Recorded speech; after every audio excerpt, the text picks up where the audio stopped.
Hi everybody, this is Salam. Welcome to the Diaries of Anxious Black Mom.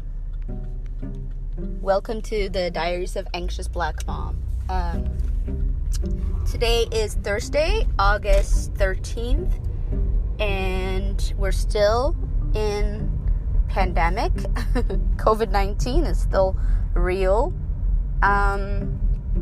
Today I wanted to reflect on kind of, I don't know, maybe it's excellence or it's like being in the zone with things, like, like not like perfectionism, but when you're like good at something, I feel like with my job, and this is my second, the job that I'm in right now is like probably my second quote unquote real job. It's, after my graduate school. And it's definitely, I would consider like I'm in my career, which is, community engagement. So how institutions can do, large institutions like universities, hospitals, foundations, or public schools, or whatever it is, how can they do a better job of engaging with communities, especially those that are generally or historically or generally are like, not included, haven't really always been at the table. So those are like people of color, Black people, Indigenous people, women, ethnic racial minorities, and folks with disability, things like that. I do have more of a focus on race and income more than anything, but that's kind of like my work, is how to support institutions to do a better job of engaging with folks that they haven't always engaged very well. And anyways, but I think that, I guess what I'm trying to say is that, like, I really feel like in some parts of my job, I feel like really in the zone. And I remember being at this job like early on and having like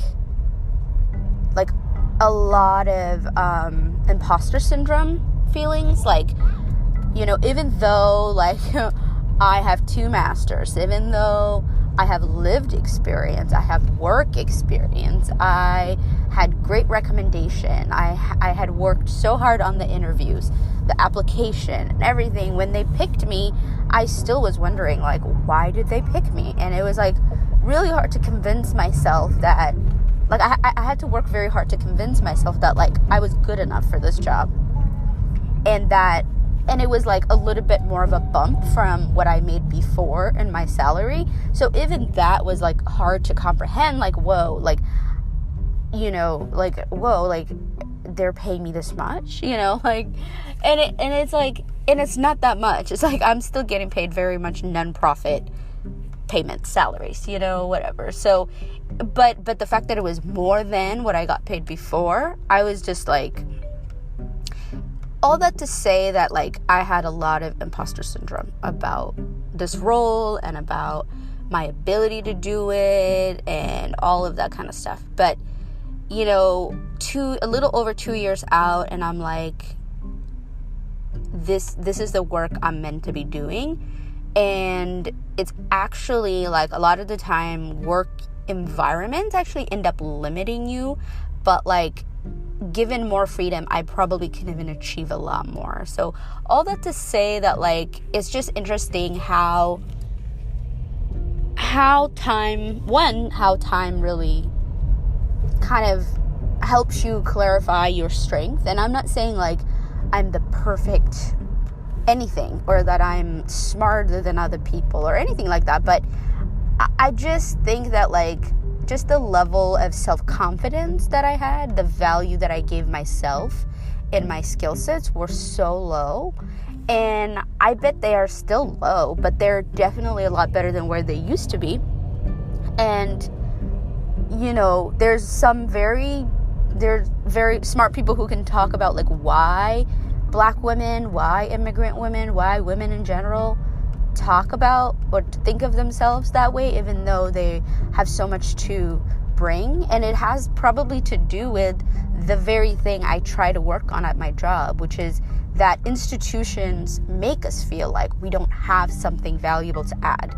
We are, either tokenized and then like tossed out when we're not in need anymore.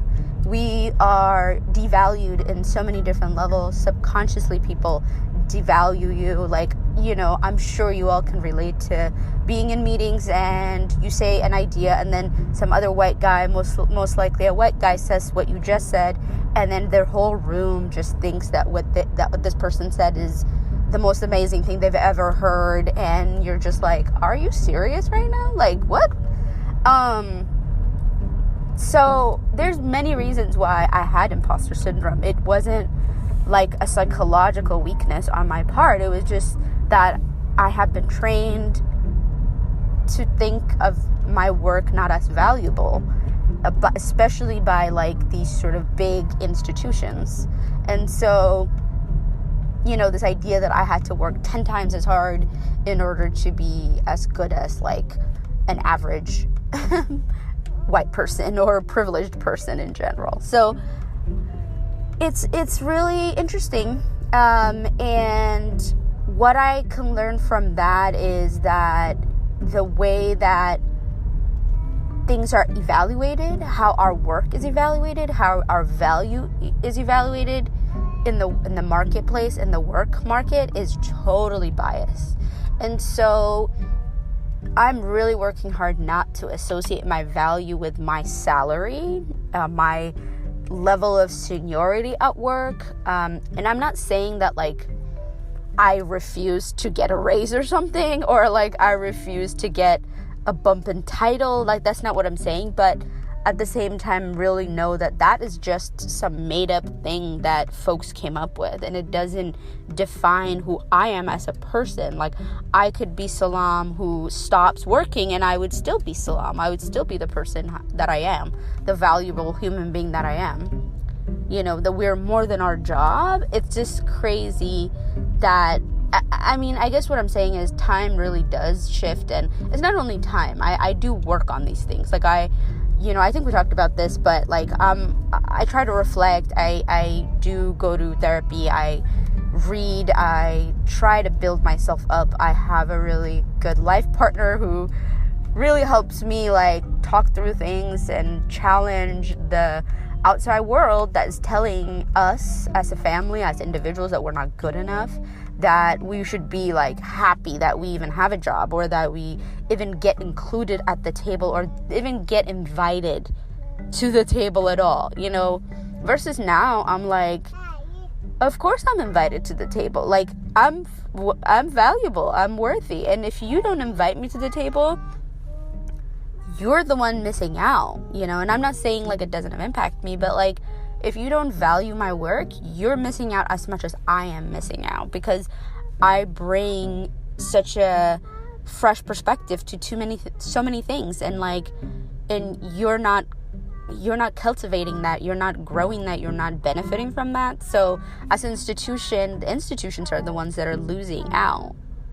Of course, it has impact on us too, and myself, but I just think that differentiation is so important. And in terms of raising a black girl and daughters of immigrants, like, that's what I want to teach her. Is, I'm not saying don't be excellent, I'm not saying don't work hard, but also, like, you don't have to work hard to be a valuable person. You could be a valuable person without getting promoted or having a really large salary or whatever. And so I don't know, it's like this big tension for me. Like, I want to achieve, I want to be visible, I want to be acknowledged for the work that I do, because I feel like I do a really great job, because I really care about the things I do. At the same time, I'm like, I need to be okay with not always having that outside acknowledgement or outside validation, especially because that outside validation is so biased. It's so subjective. Like, who's to say one person is smarter than another person, or that one person is more successful than another person? You know what I mean? So it's just like, I think that is just a huge mental shift for me, because I really do care about doing good and doing well and getting, I give a lot of value to outside credentials, and that's fine to a certain degree, but also you have to balance it with internal confidence, because the world we live in is totally biased, and biased against folks like me, moms, Black people, immigrant people, like all of these things. So it's just like not gonna work very well for me long term to keep thinking that I'm only worthy if outside world says I'm worthy, So anyway, so I'm like, yes, of course you're inviting me to the table. You need to do more than invite me to the table. And if something, all for personal responsibility and everything, but sometimes what I also notice in workplaces is folks are like, yeah, we're gonna like hire people of color, we're gonna hire women and all of that, but then when those people arrive, you haven't changed anything about your organization. You're acting like you're still dealing with white people, and I'm like, I am not a white person, I am Black. Like, my race matters for me, for my experience. So you can't pretend like I am not a Black person. Like, I am, and I'm not maybe the people that you've engaged in the past. So you need to do things differently to make me feel welcome. That's your responsibility as an employer, as an organization.